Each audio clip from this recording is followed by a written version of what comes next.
Wagan si House Majority Leader at Ilocos Norte Representative Ferdinand Alexander Sandro Marcos na magsagawa ng isang congressional briefing kaugnay ng lumalalang tensyon at sigalot sa gitnang silangan. Layunin ng briefing na masubaybayan ng mabuti ang sitwasyon sa rehiyon at masiguro ang kaligtasan ng mga overseas Filipino workers o OFWs na nagtatrabaho sa iba't ibang bansa sa Middle East.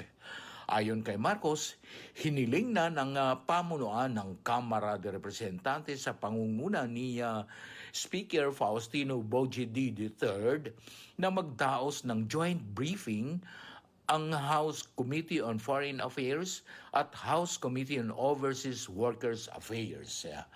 Itatakda ang nasabing pagdinig sa darating na Miyerkules, Marso 11 upang makatanggap ng pinakabagong ulat hinggil sa kalagayan ng mga Pilipino sa rehiyon at kahandaan ng pamahalaan na magbigay ng tulong sakaling lumala ang sitwasyon.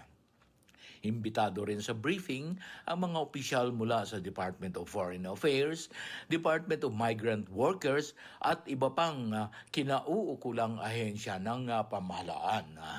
Ilalahad ng mga ito ang bilang ng mga Pilipinong nasa mga apektadong lugar, ang kasalukuyang sitwasyon sa seguridad at ang mga nakahandang contingency plan para sa posibleng paglikas, pagtulong o pag-uwi ng mga kababayan kung kakailanganin.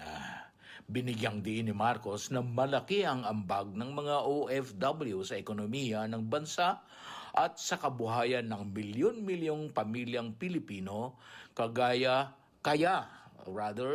mahalaga na ang pamahalaan ay laging handa na pangalagaan ang kanilang kapakanan at kaligtasan. Mula sa Kamara de Representantes, Terence Mordeno Grana nagbabalita para sa Armed Forces Radio, Boses ng Kawal Pilipino.